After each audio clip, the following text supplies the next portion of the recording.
ओम ज्ञानतिमिरान्धस्य ज्ञानञ्जनशलाकया चक्षुरुन्मीलितं येन तस्मै श्रीगुरुवे नमः। श्रीचैतन्यमनोभीष्टं स्थापितं येन भूतले स्वयं रूपकदा मह्यं ददाति स्वपदान्तिकं। वन्देऽहं श्रीगुरु श्रीयुतपदकमलं श्रीगुरून् वैष्णवाचं श्रीरूपं साग्रजातं सगणरघुनाथान्वितं तं सजीवं साद्वैतं सावधूतं परिजनसहितं कृष्ण चैतन्य देवम श्री राधा कृष्ण पादान सागणता श्री विशाखानप्रदाश्च नारायण नित्यानंदम नमस्तुभ्यं प्रेमानंद प्रदायिते कलौ कल्मस्य नाशाय जानवे पतये नमः।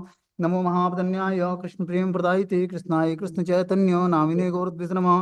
पंचतत्वात्मकं कृष्णं भक्त रूप स्वरूपम भक्तावतारम भक्ताख्यम नमामि भक्ति शक्तिकम। जय श्री कृष्ण चैतन्य हे कृष्ण करुणा सिंधु दीनबंधु जगतपतये गोपेश गोपिका कांत राधा कांत नमस्तुते तप्त कांचन गौरांगे श्री राधे वृंदावनेश्वरी वृषभानुसुते देवी प्रणमामि हरिप्रिये। वाञ्छाकल्पतरुभ्यश्च कृपा सिन्धुभ्येव च पतितानां पावनेभ्यो वैष्णवेभ्यो नमो नमः। जय श्री कृष्ण चैतन्य प्रभु नित्यानंद श्री अद्वैत गदाधर श्रीवासादि श्री गौर भक्तवृंद। हरे कृष्ण कृष्ण कृष्ण हरे हरे हरे राम राम राम हरे हरे। इसमें आज हम लोग को श्रीमद् भगवत गीता का पहला अध्याय कुरुक्षेत्र के युद्ध स्थल में सैन्य निरीक्षण और श्लोक संख्या इसमें 13वां नंबर पढ़ना है। 14वां नंबर बोलते हैं ततश्च श्वेत ह युक्त महंती अयसंदे स्थितो माधवम पांडवश्चैव दिव्यो संख्या प्रदग्मतु। दूसरी ओर से श्वेत घोड़ों द्वारा खींची जाने वाली विशाल रथ पर आसीन कृष्ण तथा अर्जुन ने अपने अपने दिव्य शंख बजाए। इससे पहले हमने बताया था कि जो है कुरुवंश के वयोवृद्ध परम पितामह प्रतापी वृद्ध पितामह ने सिंह गर्जना की सी ध्वनि करने वाले अपने शंख को उच्च स्वर से बजाया, जिससे दुर्योधन को बहुत ही हर्ष हुआ। ठीक है ना। पहला शंख भीष्मदेव बजाते हैं कुरुक्षेत्र के युद्ध स्थल में। उसके बाद भीष्मदेव के जब शंख बज जाते हैं तत्पश्चात शंख नगाड़े बिगुल तुरही और सिंहा सहसा एक साथ बज उठते हैं। वह समस्त स्वर अत्यंत कोलाहलपूर्ण थे। उसके बाद दूसरी ओर से श्वेत घोड़ों द्वारा खींचे जाने वाले विशाल रथ पर आसीन कृष्ण अर्जुन के साथ अपने दिव्य शंख बजाने लगे। बोलते हैं भीष्मदेव द्वारा बजाए गए शंख की तुलना में कृष्ण और अर्जुन के शंखों को दिव्य कहा गया है। जो भीष्मदेव ने शंख बजाया उससे कहीं दिव्य ध्वनि जो है कृष्ण और अर्जुन के शंखों से हुई। दिव्य शंखों के नाद से यह सूचित हो रहा था कि दूसरे पक्ष की विजय की कोई आशा न थी, क्योंकि कृष्ण पांडवों के पक्ष में थे। जयंत पांडुपुत्राणाम एसाम पक्षे जनार्दनम। जय सदा पांडु के पुत्रों जैसों की होती है, क्योंकि भगवान कृष्ण उनके साथ होते हैं। और जहां जहां भगवान विद्यमान है वहीं वहीं लक्ष्मी भी रहती हैं, क्योंकि वह अपने पति के बिना नहीं रह सकती हैं। अतः जैसा कि विष्णु या भगवान कृष्ण के शंख द्वारा उत्पन्न दिव्य ध्वनि से सूचित हो रहा था कि विजय और श्री दोनों ही अर्जुन के पक्ष में है। इस तरह से जो वातावरण था भगवान कृष्ण और अर्जुन के दिव्य शंख के बजने से ऐसा वातावरण था जैसे लगता था कि जो है विजय और श्री अर्जुन के पक्ष में है। इसके अतिरिक्त जिस रथ में दोनों मित्र आसीन हो वह अर्जुन को अग्नि देवता द्वारा प्रदत्त था, और इससे सूचित हो रहा था कि तीनों लोकों में जहां कहीं भी यह जाएगा वहां विजय निश्चित होगा। जिस पर अर्जुन सवार था जिस रथ पर, वो अग्निदेव ने उसको वो रथ प्रदान किया था, इसलिए वो विजय का सूचक था। तो सब कुछ बहुत ही ऑस्पिशियस था किसके पक्ष में? पांडवों के पक्ष में, क्योंकि पहला ऑस्पिशियस था कि भगवान स्वयं पांडवों के पक्ष में थे युद्ध में। बोलते हैं पांचजन्य ऋषिकेशो देवदत्ता धनंजय पांडव तत्मो महाशंखम भीम कर्मा विकोदरम। भगवान कृष्ण ने अपना पांचजन्य शंख बजाया, अर्जुन ने देवदत्त शंख और अति भोजी और अति मानवीय कार्य करने वाले भीम ने पौंड्र नामक भयंकर शंख बजाया। इस तरह से पांडव पक्ष में भगवान कृष्ण अपना पांचजन्य शंख बजाते हैं, अर्जुन देवदत्त शंख बजाता है, और जो भीम है वो पौंड्र नामक भयंकर शंख बजाते हैं। बोलते हैं इस श्लोक में भगवान कृष्ण को ऋषिकेश कहा गया है, क्योंकि वे ही समस्त इंद्रियों के स्वामी हैं।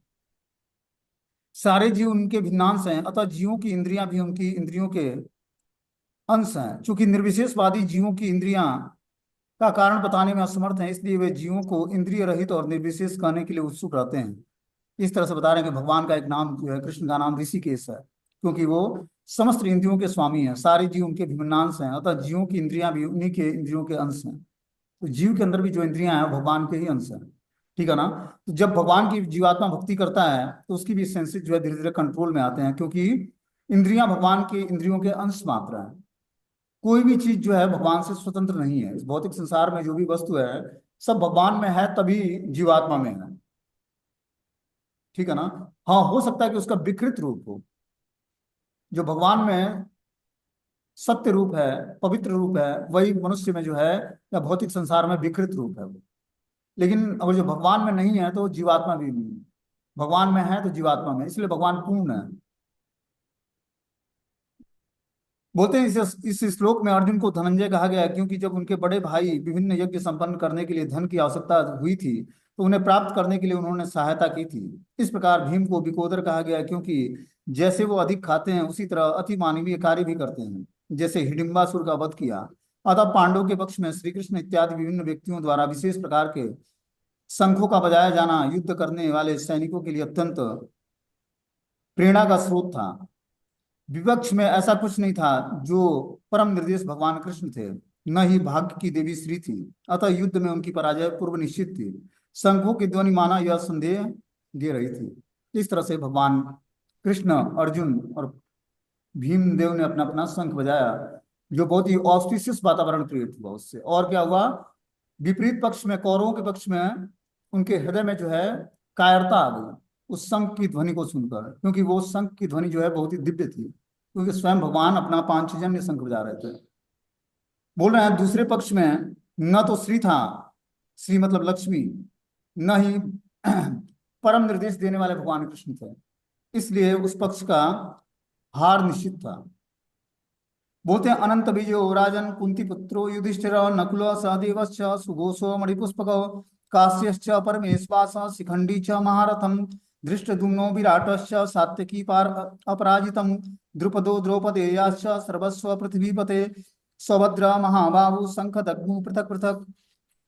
हे राजन, कुंती पुत्र राजा युधिष्ठिर ने अपने अपने अंत अनंत विजय नामक शंख बजाए, तथा नकुल और सहदेव ने सुघोष और मणिपुष्पक नामक शंख बजाए। इस तरह अब भगवान श्री कृष्ण, अर्जुन और जो है भीमदेव जब शंख बजा लेते हैं, उसके बाद युधिष्ठिर महाराज अपना अनंत विजय नामक शंख बजाते हैं। नकुल और सहदेव भी सुघोष और मणिपुष्पक शंख बजाते हैं। इस तरह से महाधनुर्धारी काशीराज, परम योद्धा शिखंडी, धृष्टद्युम्न, विराट, अजय, सात्यकी, द्रुपद, द्रौपदी के पुत्र तथा सुभद्रा के महाभाव पुत्र आदि सबों ने अपने अपने शंख बजाए। सबके अपने पर्सनल शंख होते थे, और सभी लोग उस युद्ध में शंख बजाकर क्या करते, युद्ध में विजय की घोषणा करते। सब पक्ष, कौरवों के पक्ष भी और पांडवों के पक्ष भी। शंख क्या करता है, जो उसकी दिव्य ध्वनि निकलती है, मनुष्य के अंदर सात्विक चेतना का विकास करता है। बोलते हैं संजय ने राजा धृतराष्ट्र को अत्यंत चतुराई से ये बताया कि पांडु के पुत्रों को धोखा देने और राज्य सिंहासन पर अपने पुत्रों को आसीन कराने की यह अविवेकपूर्ण नीति श्लाघनीय नहीं है। लक्षणों से पहले ही यह सूचित हो रहा था कि इस महायुद्ध में सारा कुरुवंश मारा जाएगा। भीष्म पितामह से लेकर अभिमन्यु तक तथा अन्य पुत्रों तक विश्व के अनेक देशों के राजाओं ने उपस्थित सारे के सारे लोगों का विनाश निश्चित है। यह सारी दुर्घटना राजा धृतराष्ट्र के कारण होने जा रही थी, क्योंकि उसके अपने पुत्रों की कुनीति को प्रोत्साहन दिया था। तो जो भी व्यक्ति अधार्मिक होता है या अधर्म का साथ देता है, जैसे यहाँ पर धृतराष्ट्र ने अधर्म का साथ दिया। ये पहला अध्याय क्या है कि धर्म और अधर्म के बारे में हमें बता रहा है कि धर्म क्या है और अधर्म क्या है, और वास्तविकता जीवन की क्या है कि अगर जो व्यक्ति अधर्म का साथ देगा तो भगवान की भक्ति भी कर रहा है तो उसका विनाश निश्चित है। इसलिए अधार्मिक कार्यों को न करना है, मतलब भक्ति करते हुए अधर्म से भी बचना है। जैसे द्रोणाचार्य और भीष्म पितामह थे, वो भगवान के महान भक्त थे, लेकिन उसके बाद भी दुर्योधन के पक्ष में उन्होंने साथ दिया, इस कारण से वो मारे गए। ठीक है ना। ये अल्टीमेटली हुआ कि चलो भगवान के भक्त थे, भगवान ने उनको गति प्रदान की, अपना धाम प्रदान किया, लेकिन उसके बाद भी वो युद्ध में मारे गए क्योंकि अधर्म का साथ दिया उन्होंने। और ये फैसिलिटी मिली उनको कि भगवान के सामने मारे गए और भगवान को याद करते और दर्शन करते मारे गए। तो उनके लिए ये मुक्ति का मार्ग भी बना, भगवान की भक्ति प्राप्त करने का और भगवान के धाम जाने का चांस भी मिला, क्योंकि वो भगवान के भक्त थे। लेकिन कौरव पक्ष में और भी जो थे, जो भगवान के भक्त नहीं थे, उनको बस मुक्ति प्राप्त हुई, क्योंकि भगवान के सामने उनको मृत्यु प्राप्त हुआ युद्ध में। ठीक है ना, वो पाप कर्मों से छूट गया। तो यहाँ पर बता रहे कि संजय ने धृतराष्ट्र को अत्यंत चतुराई से बताया कि पांडु के पुत्रों को धोखा देने और राज सिंहासन से अपने पुत्रों को आसीन कराने की यह अविवेकपूर्ण जो आपने नीति अपनाई है, वो श्लाघनीय नहीं है, मतलब प्रोत्साहन के योग्य नहीं है। लक्षणों से पहले यह सूचित हो रहा था कि इस महायुद्ध में सारा कुरुवंश मारा जाएगा। लक्षण पहले ही पता लग गया था शंखों के बजने से, और भगवान कृष्ण और माता श्री लक्ष्मी श्री देवी के उपस्थित होने से जिस रथ पर भगवान कृष्ण और अर्जुन उपस्थित थे वह अग्निदेव के द्वारा दिया गया था, जो अपने आप में बहुत ही ऑस्पिशियस था, शुभ था। तो इस कारण से, क्योंकि जो तीर आकर उस क्या बोलते हैं उसमें लगते, अ, बोले। वो रथ जो है, अच्छा। तीर के जो क्या होते हैं, जो उसमें पावर होता है उसको सोख लेता है वो, क्योंकि अग्निदेव के द्वारा दिया हुआ था, और वो भ्रष्ट नहीं होता। जिसे तीरों के प्रभाव से रथ भी भ्रष्ट हो जाता है, इतना वो जहरीला और इतना वो अग्नि सूचक होता है, जो तीर होता है, जो युद्ध में मारा जाता है। लेकिन यहाँ पर देखते हैं कि अर्जुन को वो अग्निदेव के द्वारा तीर मिला हुआ था, इस कारण से अर्जुन के रथ में भी जो तीर लगा उससे रथ में कुछ नुकसान नहीं हुआ। और ये सारे सूचक जो थे, भगवान का शंख बजाना, अर्जुन का शंख बजाना, पांडवों का शंख बजाना, और स्वयं भगवान कृष्ण का उपस्थित होना, ये सब बहुत ही ऑस्पिशियस थे, सब बहुत ही शुभ वातावरण था उस समय। और इसको देख के लग रहा था कि पांडव पक्ष की विजय सुनिश्चित है। आगे इसमें बता रहे हैं, भीष्म पितामह से लेकर अभिमन्यु तथा अन्य पुत्रों तक विश्व के अनेक देशों के राजा समेत उपस्थित सारे के सारे लोगों का विनाश निश्चित है। वह सारी दुर्घटना राजा धृतराष्ट्र के कारण होने जा रही थी, क्योंकि उसने अपने पुत्रों की कुनीति को प्रोत्साहन दिया था। तो देखो, जो व्यक्ति धार्मिक चीजों का अपने जीवन में उपयोग नहीं करता है या धर्म का पालन नहीं करता है, तो आज नहीं तो कल उसका मतलब विनाश निश्चित है। इसलिए भगवान ने भगवत गीता का ज्ञान दिया कि इस ज्ञान को सीख कर हम जान क्या जाए कह कि रही धर्म क्या है हमारा। वास्तविक धर्म जीवात्मा का है कृष्ण की शरण ग्रहण है? करना। और कृष्ण की शरण कैसे ग्रहण करेगा व्यक्ति? जब वो भगवान की भक्ति करे, ठीक है ना, भगवान का आश्रय ग्रहण करेगा, जैसे पांडवों ने आश्रय ग्रहण किया भगवान का। जब जीवात्मा भगवान का आश्रय ग्रहण करता है तो भगवान उसको पूर्ण रूप में प्रोटेक्ट करते हैं। अब कलयुग में जीवात्मा का भगवान को शरणागत होने का साधन क्या है? तो हरि नाम है। जब हम गुरु प्रदत्त नाम का मुख से उच्चारण करते हैं, ठीक है ना, तो धीरे धीरे भगवान के शरणागत होते हैं। जब उनके द्वारा बताए हुए चार नियमों का पालन करते हैं, 16 माला का ध्यान पूर्वक जप करते हैं, भगवत गीता भागवतम जैसे ग्रंथों को पढ़ते हैं, सुनते सुनते हैं, तब धीरे धीरे कृष्ण की शरण ग्रहण करते हैं। देखो, जीवात्मा के पास कभी भी टाइम नहीं मिलेगा कि अपने वो कीमती टाइम में से निकाल कर और भगवान की भक्ति से जुड़े, क्योंकि माता माया इतनी प्रबल है, माया माता, कि वो भक्ति करने नहीं देगी। और भगवान की ही बहिरंग शक्ति है, वो भी हम लोगों के लिए पूजनीय है। देवी दुर्गा जो है हम लोगों के लिए पूजनीय है। उससे प्रार्थना करनी चाहिए कि आप हमें अपने चंगुल से निकालकर भगवान श्री कृष्ण की भक्ति प्रदान करें। तो जीवात्मा के पास स्वीकृति पहले तो नहीं है, दूसरी बात उसकी इच्छा नहीं है। स्वीकृति नहीं रहेगी तो इच्छा नहीं होगी भक्ति करने की। समझ रहे बात को? इसलिए अपने इंपॉर्टेंट टाइम में से, देखो जीवात्मा के पास बहुत ही बहुमूल्य समय मिला है, मनुष्य जीवन, भगवान ने इंटेलिजेंस दिया है, बुद्धि दिया है। इसको पूरे जीवन को धन कमाने में, परिवार का पालन पोषण करने में, या फिर अन्य कार्यों में आप अगर जो लगाते हो, ठीक है ना, और वास्तविक जीवन से विमुख होते हो, वास्तविक जीवन है भगवान की भक्ति को स्वीकार करना, ठीक है ना, ये जीवात्मा का धर्म है। जिस तरह आपका एक प्रारंभिक शारीरिक धर्म है माता पिता की सेवा करना, पढ़ाई लिखाई करना, जॉब बिजनेस करना, उसी तरह एक आपका धर्म आत्मा का धर्म है, जो भगवान का अंश है। वो धर्म क्या है? भगवान की सेवा करना। तो जब तक दोनों धर्मों का व्यक्ति पालन नहीं करेगा तब तक वो समान प्लेटफॉर्म पर वर्किंग नहीं कर पाएगा, वो सुखी नहीं हो पाएगा, आनंदमय जीवन उसका नहीं हो पाएगा। हर व्यक्ति आनंद की तलाश में है, लेकिन आनंद वो भौतिक चीजों में खोज रहा है, भौतिक परिवेश में, भौतिक रिलेशनशिप में आनंद खोजने का प्रयास कर रहा है। लेकिन जब जीवात्मा भगवान की भक्ति से जुड़ता है और फिर आनंदमय जीवन की उसकी तलाश पूरी होती है, जो तलाश वो करोड़ों जन्मों से भटकते हुए अलग अलग जोनियों में आनंद लेना चाहा, इच्छाओं के अनुसार उसको, आत्मा को अलग अलग शरीरों में प्रवेश कराया गया। जब जीवात्मा इच्छा उसकी शुद्ध होती है और वो चाहता है कि मैं भगवान की भक्ति से जुड़ूं, ठीक है ना, तो भगवान उस पर कृपा करते हैं।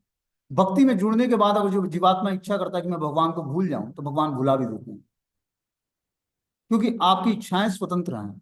इच्छाओं में भगवान का हस्तक्षेप नहीं करते हैं जीवात्मा के।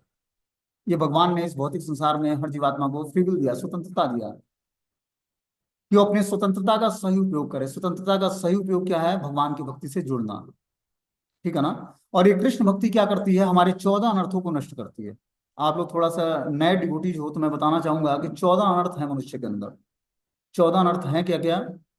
पहला अनर्थ है आहार, निद्रा, भय और मैथुन। अब सोचोगे कि आहार कैसे हमारा अनर्थ बन सकता है। जब व्यक्ति ओवर ईटिंग करता है, ज्यादा खाता है, तो उसको ज्यादा नींद की आवश्यकता पड़ती है। जब वो ज्यादा आहार और नींद लेगा तो उसके अंदर भय और सेक्सुअल इच्छाएं उत्पन्न होंगी। ठीक है ना। तो आहार, निद्रा, भय और मैथुन, ये चार चीजों को रेगुलेट करता है कृष्ण भक्ति। जब हम नाम जप करेंगे तो हमारी ये चार चीजें रेगुलेट हो जाएंगी। आहार हमारा संतुलित हो जाएगा, पवित्र हो जाएगा।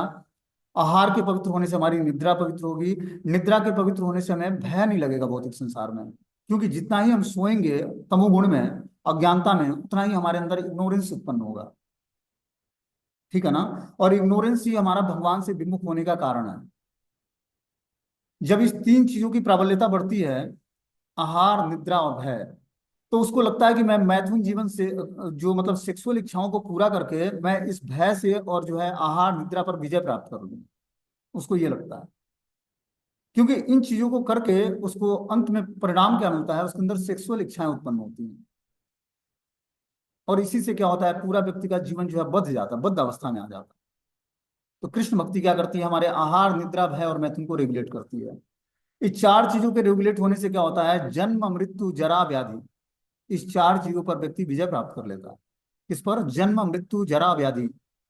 जब कृष्ण भजन करेगा, आहार, निद्रा, भय और मैथुन चार चीजें रेगुलेट होंगी, तो जन्म, मृत्यु, जरा और व्याधि, इन चार चीजों पर व्यक्ति धीरे धीरे विजय प्राप्त कर लेगा। उसका फिर से माता के गर्भ में नहीं आना पड़ेगा, फिर से जन्म नहीं होगा। जन्म नहीं होगा तो मृत्यु नहीं होगी। जन्म नहीं होगा तो बुढ़ापा नहीं आएगा। जन्म नहीं होगा तो रोग नहीं होगा। तो उस जीवात्मा का होता क्या है, वो भगवान के धाम में आध्यात्मिक शरीर पाकर भगवान की सेवा में इंगेज हो जाता है। जो कि जहां से उसका पतन हुआ था, जब जीवात्मा के अंदर भोग की टेंडेंसी जागृत होती है, तो वो भगवान के आध्यात्मिक संसार से इस भौतिक संसार, माया रूपी संसार में आ जाता है। और भगवान का को भूल कर इस भौतिक संसार में माया का भजन करता है। समझ रहे हो बात को, माया मतलब इग्नोरेंस, अज्ञानता। तब उसको धन, स्त्री को पुरुष, पुरुष को स्त्री चाहिए, और भोग की सारी व्यवस्था करने के लिए अपार मेहनत करके धन कमाता है। और इस तरह से संघर्ष करते हुए जीवात्मा बद्ध अवस्था में चला जाता है। उसके अंदर चार प्रकार के दोष उत्पन्न हो जाते हैं। उसके अंदर गलती करने की, धोखा देने की, मोहग्रस्त होने की, और अब उसकी इंद्रियां अपूर्ण हो जाती हैं। अब उस अपूर्ण इंद्रियों से पूर्ण तत्व को कैसे समझेगा। कृष्ण पूर्ण तत्व है। पूर्ण तत्व को समझने के लिए इंद्रियों का पूर्ण होना आवश्यक है। इंद्रियां हमारी पूर्ण तभी होंगी जब हम इंद्रियों से भगवान की सेवा करेंगे। तो इस तरह से जब जीवात्मा भगवान से विमुख होकर आहार, निद्रा, भय और मैथुन, और जो है इस प्रकार के 14 अनर्थ, और जो है 8 अनर्थों को हमने बताया कि आहार, निद्रा, भय, मैथुन, जन्म, मृत्यु, जरा, व्याधि। अब जो है काम, क्रोध, लोभ, मद, मात्सर्य, ईर्ष्या, द्वेष, इस तरह के जो हैं 14 अनर्थ हमें घिरे होते हैं। लेकिन जब हम कृष्ण भजन करते हैं तो इस 14 प्रकार के अनर्थों से व्यक्ति को छुटकारा मिल जाता है। और फिर जीवात्मा जो है भगवान की भक्ति करके और क्या करता है, भगवत प्रेम को प्राप्त करता है, भगवान का धाम प्राप्त करता है। अब जो करोड़ों वर्ष पूर्व जो भगवान कृष्ण के धाम में वो आनंद प्राप्त करता था भगवान के साथ, वो आनंद फिर से उसको मिलने लगेगा। क्यों? क्योंकि भगवान का भजन करके उसने अपनी पूर्ण चेतना विकसित कर ली, रिलेशनशिप विकसित कर लिया भगवान से, जो रिलेशनशिप भगवान से विमुख हो गया था, छूट गया था। तो हम जीवात्मा का धर्म क्या है, भगवान से अपने बिछड़े संबंध को फिर से जागृत करना। वो संबंध कैसे जागृत होगा, उसका रास्ता भगवत गीता बताता है कि कैसे हम भगवान के साथ अपने संबंध को, भूले हुए संबंध को फिर से जागृत कर सकते हैं। वो जब हम भगवत गीता के ज्ञान को सीखेंगे, ठीक है ना, आचार्य गुरु परंपरा के माध्यम से, प्रमाणिक स्रोत के माध्यम से, तब हम धीरे धीरे जान पाएंगे कि हमारा भगवान से संबंध क्या है। और संबंध के बिहाफ पर हम अविधेय खोजेंगे, रास्ता क्या है, कृष्ण तक पहुंचने का रास्ता क्या है, भगवत प्राप्ति, भगवत प्रेम प्राप्त करने का रास्ता क्या है। तब जीवात्मा भगवत गीता का ज्ञान सीखेगा और प्रैक्टिकली अपने जीवन में उतारेगा, तब वो जान पाएगा कि रास्ता क्या है। और इस रास्ते पर चलने का अल्टीमेटली गोल क्या है, भगवान कृष्ण की सेवा प्राप्त करना। हर एक जीवात्मा का नेचर है सेवा करना। अब वो सेवा या तो भगवान की करेगा या माया की करेगा, ये भगवान ने स्वतंत्रता दिया है। जैसे मान लो कि अभी जो है 4 बज रहा है, संडे का दिन है, और जो है संध्या बेला है। अब व्यक्ति नहा धोकर स्नान करके जो है पार्क में या मॉल्स में घूमने जाता, बड़े सिटी में। लेकिन आप लोगों ने अपना कीमती टाइम निकालकर सोचा कि जो भगवत गीता का ज्ञान हमें सुनना चाहिए, कोई हमें अथॉरिटी बोल रहा है, तो आप लोगों ने सुनने का प्रयास किया। तो ये क्या किया, अपने टाइम का आप लोगों ने भगवान की सेवा में यूज किया। इससे क्या होगा, भगवान की कृपा मिलेगी हमें। दूसरी तरफ मॉल्स या बिग बाजार या फिर जो है रेस्टोरेंट या थिएटर में जाते हैं हम लोग मूवी देखने या फिर घूमने, उससे क्या होता है, हम लोग को और भौतिक जो पॉल्यूशन है संसार का वो घेरता, और हमारे अंदर काम क्रोध लोभ मद मात्सर्य ईर्ष्या द्वेष की भावनाएं बढ़ती, और कंपटीशन बढ़ता धन कमाने के प्रति, और उत्सुकता जागृत होती धन कमाने के प्रति, कि मॉल्स में गया तो हमारे पास धन के शॉर्टेज थे और मैं धन कमाता था और शॉपिंग कर पाता, मार्केटिंग कर पाता। लेकिन जब कृष्ण तत्व के बारे में व्यक्ति जिज्ञासा करता है, जानना चाहता है, तो भगवान उस पर कृपा करते हैं, और इस तरह से जब कृपा करते हैं भगवान, तो क्या करता है, जीवात्मा भगवान से अपने संबंध को जागृत करने के लिए आध्यात्मिक ज्ञान को सीखना चाहता है भगवत गीता के माध्यम से। और जब वो उस आध्यात्मिक ज्ञान को सीखता है, जीवन में धारण करता है, तब उसका एक आध्यात्मिक जीवन शुरू होता है। और फिर वो, पता है कि करोड़ों वर्ष व्यक्ति गंगा नहाकर दान दे ले, ठीक है ना, अनेक तीर्थों का भ्रमण कर ले, बहुत सारे व्रत उपवास रख ले, बहुत सारे दान दे दे, प्याऊ खुदवा दे, सब कुछ करा ले, उसके बाद भी कोई व्यक्ति टकरता नहीं है कि तू अब कृष्ण का नाम भजन कर ले। इतना दुर्लभ है इस भौतिक संसार में। आप सब कुछ कर सकते हो, लेकिन कृष्ण भजन करना अपने हाथ में नहीं है। कृष्ण भजन तो तभी होगा जब वैष्णव कृपा होगी, भगवान के भक्तों की कृपा होगी, गुरुजनों की कृपा होगी, तब आप कृष्ण का भजन कर पाओगे। इस संसार में सबसे दुर्लभ वस्तु क्या है, भगवान का भजन। समझ रहे बात को। तो भगवान के भजन में हमें जुड़ना पड़ेगा। अपने नित्य कार्य में को करते हुए कुछ टाइम निकाल कर हमें महामंत्र हरे कृष्ण कृष्ण कृष्ण हरे हरे, हरे राम राम राम हरे हरे, इस महामंत्र का जो 16 अक्षर है, ठीक है ना, इस महामंत्र का जाप करेंगे तो धीरे धीरे हमें आध्यात्मिक शक्ति प्राप्त होगी और हम भगवान को जानने की योग्यता हमारे अंदर आएगी। देखो बहुत सारे लोग बताते हैं कि छोटा नाम कोई होता है, जैसे 16 अक्षर का बड़ा नाम है, ठीक है ना। तो क्या है कि भगवान की बांसुरी से निकला हुआ प्रेम ध्वनि मंत्र है, ठीक है ना। इस मंत्र का जाप करके व्यक्ति को साक्षात युगल जोड़ी श्री राधा कृष्ण के चरणों के प्रति शरणागति उत्पन्न होती है उसके अंदर। वो शरण लेता है राधा कृष्ण के। जैसे मान कि कोई कृष्ण नाम का भी जप कर सकता है, कोई राधा नाम का भी जप कर सकता है, लेकिन जो महामंत्र है जिस तो स्वयं साक्षात भगवान कृष्ण की बांसुरी से निकला है, और इसी बांसुरी के आकर्षण से, इसी ध्वनि के आकर्षण से सारे देवी देवता, सारे पशु पक्षी, ब्रज की गोपियां ग्वाल बाल सब कुछ भगवान से आकर्षित होकर भगवान के पास कैसे चले आते हैं और भगवान की भक्ति में अपने को लगाते हैं, भगवान के प्रेम को प्राप्त करते हैं। स्वयं भगवान चैतन्य महाप्रभु ने इस मंत्र को उद्घाटित किया। उससे पहले बृहत नारदी पुराण में, कलि संतरण उपनिषद में, स्वयं ब्रह्मा जी जो सृष्टि के पहले पुरुष हैं, उन्होंने भी इस मंत्र का जाप किया।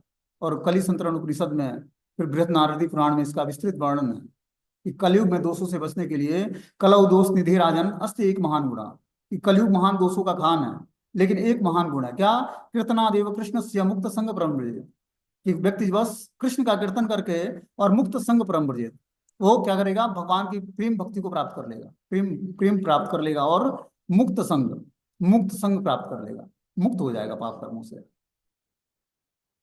हम सोचते हैं कि जो है जीवात्मा को बहुत ही कष्ट मिलता है इस भौतिक संसार में, अलग अलग त्रैताप उसको सताते हैं माता दुर्गा के द्वारा, ठीक है ना। और क्या होता है, कभी व्यक्ति के पास धन की तंगी होती है, कभी वो शरीर से अस्वस्थ होता है, कभी बहुत सारी चिंताएं होती हैं अलग अलग। हम सबको ज्ञात होगा कि भौतिक संसार में कष्ट ही कष्ट है, क्योंकि भौतिक संसार में जब व्यक्ति एंट्री करता है तो वहां पर 3 गेट हैं, दुखालयम अशाश्वतम असुखम।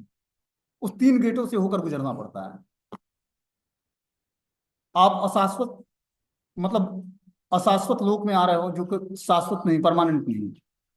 असुखम लोक, ये सुख, इस लोक में सुख नहीं है। और क्या, अशाश्वतम असुखम, और ये परमानेंट नहीं है। तो इस तरह से इस 3 द्वारों से होकर व्यक्ति भौतिक संसार में आता है, और भौतिक संसार में आकर उसको माता देवी, दुर्गा देवी के संरक्षण में रखा जाता है। जब वो दुर्गा देवी का संरक्षण प्राप्त करता है, तो यहाँ पर उसको त्रैताप देती है दुर्गा देवी, अपने त्रिशूल से त्रैताप देकर जीवात्मा को भगवान की तरफ मोड़ने का प्रयास करती है, ठीक है ना। तो जीवात्मा, जिद्दी जीवात्मा भगवान से विमुख होने के कारण जल्दी स्वीकार नहीं करता उसको। लेकिन जब हम भगवान का भजन करेंगे, हरे कृष्ण महामंत्र का जप करेंगे, तब धीरे धीरे हमें स्वीकृति मिलेगी कि हम कृष्ण को तत्व से जान पाएंगे। तो कहने का उद्देश्य है कि भगवत गीता को समझने की योग्यता हमारे अंदर तभी आएगी जब हम महामंत्र का जाप करेंगे और कृष्ण को भगवान के रूप में स्वीकार करेंगे, ठीक है ना। तो हर जीवात्मा का धर्म क्या है कि भगवान के नाम का उच्चारण किया करे, कुछ टाइम अपने रोजमर्रा के जीवन से निकाले और भगवान का भजन करे, तब जाकर वो धीरे धीरे भगवान की भक्ति को प्राप्त करेगा और इस तरह से भगवान को प्रसन्न कर पाएगा। आगे इसमें बता रहे हैं कि अथ व्यवस्थितां दृष्ट्वा धृतराष्ट्रा कपिध्वजं प्रवृत्ते शस्त्र संपादो धनुरुग्मं पांडव ऋषिकेशो तदा तदा वाक्यम मिदम माहम महीपते। उस समय अर्जुन से अंकित ध्वजा लगे रथ पर आसीन पांडुपुत्र अर्जुन अपना धनुष उठाकर तीर चलाने के लिए उद्यत हुए। हे राजन, धृतराष्ट्र के पुत्रों की व्यूह में खड़ा देखकर अर्जुन ने श्री कृष्ण से ये वचन कहा। अब जब वहां पर हनुमान से अंकित ध्वजा लगा था, जिस रथ पर अर्जुन विद्यमान थे, और भगवान श्री कृष्ण भी बैठे हुए थे उस पर, भगवान सारथी बने हुए थे और अर्जुन जो है योद्धा था उस पर अर्जुन से हनुमान से अंकित एक ध्वजा लगा था रथ के ऊपर, और धनुष उठाकर तीर चलाने के लिए अर्जुन जो है उद्यत था। हे राजन, धृतराष्ट्र के पुत्रों को व्यूह में खड़ा देखकर अर्जुन ने श्री कृष्ण से ये वचन कहा। अब संजय जो है धृतराष्ट्र से बोलता है कि जब आपके पुत्रों को व्यूह में खड़ा देखा अर्जुन ने, तो भगवान श्री कृष्ण से कुछ वचन बोले। क्या बोले? बोलते युद्ध प्रारंभ होने ही वाला था कि उपयुक्त कथन से ज्ञात होता है कि पांडवों की सेना की अप्रत्याशित व्यवस्था में धृतराष्ट्र के पुत्र बहुत कुछ निरुत्साहित थे, क्योंकि युद्ध भूमि में पांडवों का निर्देश भगवान कृष्ण के आदेशानुसार हो रहा था। बोल रहे हैं कि युद्ध प्रारंभ होने ही वाला था कि उपयुक्त कथन से ज्ञात होता है कि पांडवों की सेना की अप्रत्याशित व्यवस्था से धृतराष्ट्र के पुत्र बहुत ही निरुत्साहित थे। जिस तरह पांडवों की व्यूह रचना हुई थी वो बहुत ही परफेक्ट तरीके से हुई थी। इस कारण से जो है धृतराष्ट्र के पुत्र बहुत ही निरुत्साहित थे कि उतनी व्यूह रचना हम लोग की स्ट्रांग नहीं है, जबकि हमारे तरफ जो है कौरवों के पक्ष में स्वयं भीष्मदेव द्रोणाचार्य जैसे महान योद्धा हैं, जो कि पांडवों के भी गुरु और पितामह हैं। लेकिन उसके बाद भी उनकी व्यूह रचना उतनी कुशल पूर्वक नहीं हुई जितनी कुशल पूर्वक पांडवों की हुई थी, क्योंकि पांडवों के पक्ष में श्री कृष्ण थे। तो इससे हम जीवात्माओं को लेसन क्या मिलता है कि अगर जो हमारे जीवन में भगवान कृष्ण होंगे तो हमारे जीवन की जो व्यूह रचना है, ठीक है ना, वो बहुत ही परफेक्ट होगी। क्योंकि जीवात्मा जब कृष्ण का आश्रय लेकर अपने हर कार्य करता है तब वो अच्छी गति को प्राप्त करता है और अच्छी बुद्धि प्राप्त करता है, सदगति को प्राप्त करता है। लेकिन जब तक उसके अंदर अपना अहंकार होता है कि मैं कर रहा हूँ, मैं ही भोगता और मैं ही करने वाला हूँ, मैं ही करता मैं ही भोगता हूँ, ठीक है ना, मैं धन ना कमाऊं तो मेरे परिवार का पालन पोषण कौन करेगा, मैं कार्य ना करूं तो धन कहाँ से आएगा। तो जहां पर मैं शब्द होता है, अहंकार होता है, वो ये जब जीवात्मा सोचने लगता है कि मैं करने वाला हूं, तो क्या होता है, पतित हो जाता है, अपनी स्थिति से नीचे गिर जाता है। लेकिन जब जीवात्मा भजन करता है भगवान का, तब उसको लगता है कि भगवान की कृपा से हमें सब कुछ मिल रहा है। और वास्तविकता यही है जीवन की, कि जब वो कृष्ण की शरण ग्रहण करता है, ठीक है ना, जब आश्रय लेता है, तब हर चीजों में कृष्ण की कृपा दिखती है उसकी।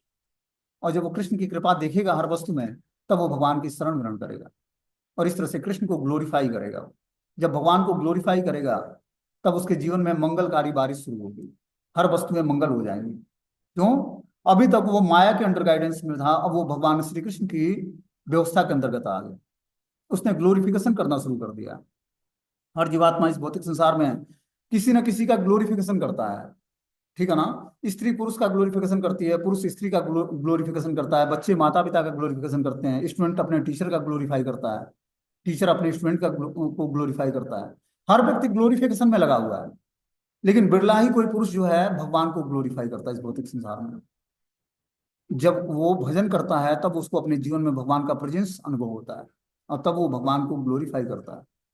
इस तरह से जब जीवात्मा भगवान का ग्लोरिफिकेशन शुरू करता है, तब वो धीरे धीरे मुक्त पुरुष बन जाता है। मुक्त पुरुष मतलब समस्त पाप कर्मों से छुटकारा प्राप्त कर लेना। और कोई इस भौतिक संसार में पाप कर्मों से छुटकारा पाने का कोई दूसरा मेथड शास्त्र नहीं बताता। एक ही मेथड है, भगवान को ग्लोरिफिकेशन करना जान जाना। ये जीवा इसीलिए मिली है, भगवान का ग्लोरिफिकेशन। तो ग्लोरिफिकेशन कैसे होगा? जब हम भगवान के महामंत्र का जाप करेंगे। जो महामंत्र है हरे कृष्ण, यह भगवान का ग्लोरिफिकेशन है। भगवान से हम सेवा मांगते हैं कि हे राधा कृष्ण, आप हमें अपनी दिव्य सेवा प्रदान करें, जिससे मैं आपको जान सकूं, आपकी प्रेम भरी सेवा कर सकूं, जो कि हम जीवात्मा का धर्म है, ठीक है ना। हमने जैसे बताया कि जीवात्मा का धर्म है भगवान की सेवा। लेकिन जब तक वो भगवान की सेवा स्वीकार नहीं करता, तब तक वो माया की सेवा करता है, और माया उसको भौतिक संसार में बांधे रखती है और अलग अलग कष्ट प्रदान करके, और उसको ऐसा बांध देती है कि वो बद्ध जीवन में चला जाता है। बद्ध तो पहले ही था, और भी निकृष्ट जोनि में चला जाता है। मनुष्य जीवन एक उत्कृष्ट जोनि मिली हमें, सर्वोत्कृष्ट जोनि मिली है। इसमें हम अपनी चेतना का विकास करके भगवत गीता भागवतम जैसे ग्रंथों को पढ़कर सुनकर अपने जीवन में धारण करके अपनी चेतना को उत्कृष्ट बना सकते हैं। मनुष्य में 4 लाख तरह की वैरायटी पाई जाती है। मनुष्य की एक तरह की वैरायटी नहीं है, 84 लाख योनियों में 4 लाख तरह की वैरायटी मनुष्य की होती है।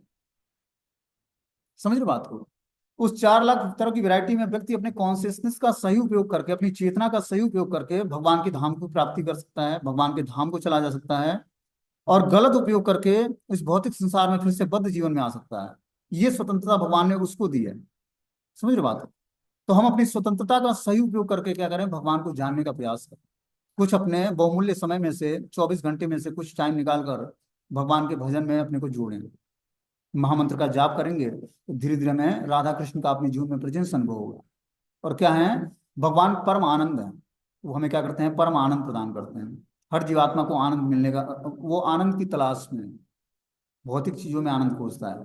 क्या धन मिल जाए तो आनंद आ जाएगा, ठीक है ना, और स्ट्रगल करके 8 घंटे की जगह 12 घंटे काम करता है, 4 घंटे ओवर टाइम करा, शारीरिक रूप से फिट नहीं है, उसका सोना खाना नहीं हो पा रहा है, लेकिन 8 घंटे की जगह 12 घंटे काम करके और धन कमाता है। धीरे धीरे क्या होता है, शरीर साथ देना बंद कर देता है।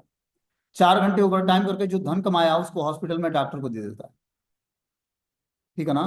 क्योंकि हर व्यक्ति की क्षमता है, जब वो भजन करेगा तो उसकी क्षमता बढ़ जाएगी। क्योंकि क्यों बढ़ जाएगी, क्योंकि उसके अंदर सात्विक गुणों का विकास होगा।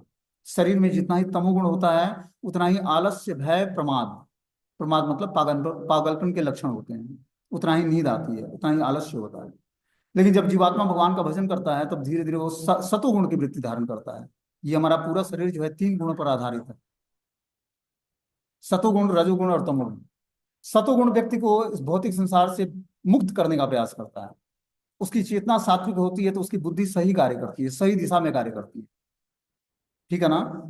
जब वो रजोगुण को धारण करता है तो उसके अंदर भौतिक भोग की लालसाएं जागृत होती है, और अधिक धन कमाना है, और अधिक भोग की इच्छाएं, और ज्यादा बड़ी गाड़ी में घूमना है, बड़े सेट फोन खरीदने हैं, बड़े बंगलो बनाने हैं, अच्छे ड्रेस पहनने हैं, अच्छा दिखना है। जबकि सात्विक गुणों को धारण करके ये उसी तरह उसको सारी सुविधाएं भगवान देंगे, लेकिन वो उसके अंदर रजोगुण की प्रवृत्ति होने के कारण इस सब चीजों को प्राप्त करना चाहता है और ज्यादा स्ट्रगल करता है। और तमोगुण का हमने नेचर बताया, जो धीरे धीरे जो है आहार जो है प्रमाद, पागलपन, आलस्य, भय, इन सब चीजों को प्राप्त करता है। आप देखते हो जिसकी कॉन्सियसनेस बहुत ही लोअर है, तमोगुण की है, जैसे पशुओं की है, उनको ठंडा हो रहा है, बारिश हो रहा है या बर्फ गिर रहा है, कुछ फर्क नहीं पड़ता है। उड़ा दोगे तो ठंड से बच जाएंगे, 3 सेट के नीचे ले आ दोगे तो बर्फ से बच जाएंगे, बारिश से बच जाएंगे। गर्मी में कुछ कूलर या फ्रिज एसी लगा दोगे तो ठंड से बच, गर्मी से बच जाएंगे। इसी तरह जो व्यक्ति ड्रिंक कर लेता है, आप देखोगे रोड के किनारे पड़ा होता है, क्या, शराब पीकर बिल्कुल ही तमोगुण में चला गया, वो अपनी कॉन्शियसनेस को लोअर गिरा लिया। अब उसकी चेतना कब जागृत होगी, जब वो नशे से टूटेगा। इसी तरह हर व्यक्ति भौतिक संसार में नशे में, भौतिकता का नशा चढ़ा हुआ, धन कमाने का, परिवार का पालन पोषण, ये आवश्यक है, शरीर की आवश्यकता है, आपके कर्म है जो करने हैं। लेकिन इसमें अपना पूरा जीवन समर्पित नहीं करना है। कुछ टाइम निकालकर 24 घंटा में 2 घंटे भगवान का भजन या कीर्तन में जोड़ना है, कुछ भगवत गीता भागवतम की क्लास को सुनना है, तब जाकर आपकी स्वीकृति बनेगी। भगवान ने आपको मनुष्य जीवन दिया, उसमें इंटेलिजेंस प्रदान किया, बुद्धि प्रदान किया। बुद्धि का सही उपयोग क्या करना है, भगवान को जानने के लिए प्रयास करना है, ठीक है ना। तो हम सब जीवात्मा का धर्म क्या है, भगवान का को जानना। भगवान को तभी हम जान पाएंगे जब उनको ग्लोरीफाई करेंगे। जैसे मान लो कि कोई किसी व्यक्ति को जानना है, क्रिकेटर को किसी को जानना, सचिन तेंदुलकर बहुत अच्छा बैट्समैन है इंडिया के प्लेयर्स में, क्रिकेट में। तो हम क्या करते हैं, पहले उसका ग्लोरिफिकेशन सुनते हैं किसी से। जो क्रिकेट देखने का शौकीन है वो आपको बताएगा कि जो है सचिन तेंदुलकर बैटिंग बहुत अच्छा करता है, बॉलिंग अच्छी कर लेता है, फील्डिंग अच्छी कर लेता है, ठीक है ना। तो आपको क्रिकेट देखने की इच्छा जागृत होगी, क्योंकि आपने सचिन तेंदुलकर की का ग्लोरिफिकेशन किसी प्रमाणिक स्रोत से सुना, उस प्रमाणिक स्रोत से जो क्रिकेट का शौकीन है। उसी तरह जब हम प्रमाणिक स्रोत से, जिसने भगवान की भक्ति को स्वीकार किया है, भगवान की भक्ति करने का प्रयास कर रहा है, अपने गुरु के आदेश का पालन कर रहा है, जब हम उनके आदेश के अनुसार भगवान की भक्ति में जुड़ते हैं, भजन में जुड़ते हैं, भगवान के नाम का ग्लोरिफिकेशन करते हैं, मतलब चैंटिंग करते हैं, जपा करते हैं, तब धीरे धीरे भगवत गीता के ज्ञान को सीख पाते हैं। और इस तरह से हमारा जीवन सार्थक बनता है, ठीक है। तो हम कहने का उद्देश्य है, भगवत गीता पढ़ने या समझाने का उद्देश्य है कि हम सभी लोग भगवान के नाम से जुड़ें। क्योंकि कलयुग में जीवात्मा को की पवित्रता इतनी नहीं है कि वो भगवान के शिव विग्रहों की सेवा कर पाएगा, मतलब भगवान की मूर्तियों की सेवा कर पाएगा या यज्ञ संपन्न कर पाए, क्योंकि वैदिक मंत्रों का उच्चारण करना बहुत ही मुश्किल है। पवित्र उच्चारण नहीं होता है, संस्कृत किसी को नॉलेज होता नहीं है, पवित्र स्थान नहीं है, पवित्र जल नहीं है, यज्ञ सामग्री पवित्र नहीं है, शरीर पवित्र नहीं है अपना, कैसे हम यज्ञ करेंगे? पहले मंत्रों की सहायता से अग्नि जलता था, उसमें हवन डाला जाता था, सारे देवता उपस्थित होकर उस हवन को स्वीकार करते, स्वयं यज्ञपति भगवान विष्णु उस हवन को स्वीकार करते। आज न तो मंत्र शुद्ध है, न ब्राह्मण शुद्ध है, न यज्ञ शुद्ध है, न अग्नि शुद्ध है, कैसे हम यज्ञ कर पाएंगे? तपस्या करने के लिए एक दिन निर्जला एकादशी व्रत रखना हो या एकादशी साधारण रखना हो, फल फ्रूट खाते हुए, तो नहीं रख सकता व्यक्ति। तो तपस्या कैसे कर सकता है? शरीर तपस्या के योग्य है नहीं। तो कलयुग में बस घर में बैठे बैठे हम भगवत नाम का कीर्तन करके, जपा करके, महामंत्र का हरे कृष्ण कृष्ण कृष्ण हरे हरे, हरे राम राम राम हरे हरे, इस महामंत्र का जाप करके हम लोग धीरे धीरे भगवत प्रेम को प्राप्त कर लेंगे। कलयुग में भगवान श्री चैतन्य महाप्रभु ने बहुत ही सस्ता और सरल मेथड बता दिया है कि कलयुग दोषों का खान है। जीवात्मा में अनेक दोष हैं, लेकिन एक महान गुण है कलयुग में, कि जो व्यक्ति कृष्ण कीर्तन करेगा वो मुक्त संग परम विजय, भगवान कृष्ण की भक्ति को प्राप्त कर लेगा, प्रेम को प्राप्त कर लेगा, धाम को प्राप्त कर लेगा, और उसका हृदय कमल पवित्र हो जाएगा, जिसमें राधा कृष्ण का निवास बन पाएगा। ठीक है ना? तो हम सबका उद्देश्य ये है कि जो हम क्लास कर रहे हैं, Sunday Sunday Saturday Sunday classes होते हैं भगवत गीता के, और दिन भी आप लोग भागवतम सुन सकते हो 40 मिनट का। जब आप भागवतम डेली बेसिस सुनोगे तो उससे क्या होगा, नष्ट प्रायसु भद्रेषु नित्यम भागवत से व्या। और जो कोई व्यक्ति नित्य भागवत सुनता है